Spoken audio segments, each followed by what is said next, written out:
High! আজকে আমি তৈরি করেছিলাম ফুলকপির চচ্চড়ি। বাড়িতে এক টুকরো ফুলকপি ছিল। আগের দিন আমি একটা চাউমিন রান্না করেছিলাম। আর সেই চাউমিনের ভেতর অন্যান্য সবজির সাথে ফুলকপিও দিয়েছিলাম। এখন ব্যাপারটা হলো চাউমিনের থেকে আমার চাউমিনের ভেতর যে ফুলকপি ছিল ওই ফুলকপিটা বেশি ভালো লেগেছে। তাই ভেবেছি যে ফুলকপিটুকু আছে সেটা দিয়ে ওই চাউমিনের ভেতর ফুলকপিটা যেভাবে রান্না করেছিলাম ঠিক সেইভাবেই রান্না করব। আগের দিনের ওই ব্যাপারটাই পুরো আলাদা ছিল, কেমন যেন ক্রিস্পি জুসি এরকম টাইপের ছিল।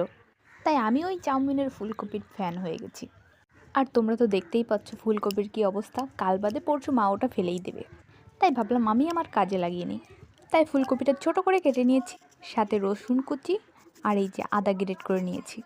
হ্যাঁ, আবার এটা ভাববে না যে ফুলকপিটা ধুইনি, ওটা আমি রান্না করার আগে 2-3 বার ধুয়ে নিয়েছি। এমনিতেই আমি অলস হলেও ধোয়াধুয়ির ব্যাপারে আমি একদম ঝাক্কাস আছি। তো এখন এই কাটাকুটির পালা শেষ। এখন রান্নার শুরুতে ফুলকপিগুলো নুন দিয়ে সেদ্ধ করে নেব। আগের দিন তো এভাবেই করেছিলাম, বাকিটা কতটা কী হবে জানি না। তো সেদ্ধ হয়ে গেছে ঠিক এরকমভাবে, ওই 50%-এর মতো সেদ্ধ করে নিয়েছি। আর ওই সেম কড়াইয়ে তেল দিয়ে রসুন ফোড়ন দিয়ে দিয়েছি, আর তার সাথে একটু নুন আর একটু জল। আমি কিন্তু এখানে জল দিতাম না, কিন্তু ব্যাপারটা হলো রসুন গুঁড়ো পুড়ে যাচ্ছিল। তারপর একটু জিরে গরম মশলা গুঁড়ো দিয়ে দিয়েছি আর আদা।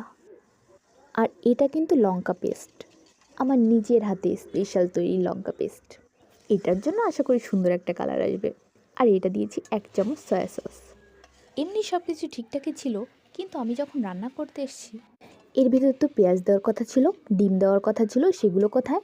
শুরুই যখন করেছি, এখন আর অর্ধেক পথে ওসব দিয়ে কোনো লাভ নেই। এতে যা হয় হবে, তাই দিয়ে আমি পেট পুজো করে নেব। আর এই যে এটা হচ্ছে টক দই, সম্পূর্ণ পিওর ঘরে তৈরি। বললে যদিও কেউ বিশ্বাস করবে না, কিন্তু এটা আমি তৈরি করেছি। ফুলকপিগুলো দেওয়ার পরে এত পরিমাণ জল বেরিয়েছে যেটা আমার কল্পনায়ও ছিল না। এক টুকরো গন্ধরাজ লেবু ছিল, সেটা চিপ্পা দিয়ে দিয়েছি।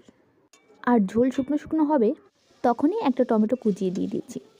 হালকা জালে যতক্ষণ না পর্যন্ত সমস্ত জল শুকিয়ে যাচ্ছে ততক্ষণ পর্যন্ত নাড়াচাড়া করে নিলাম।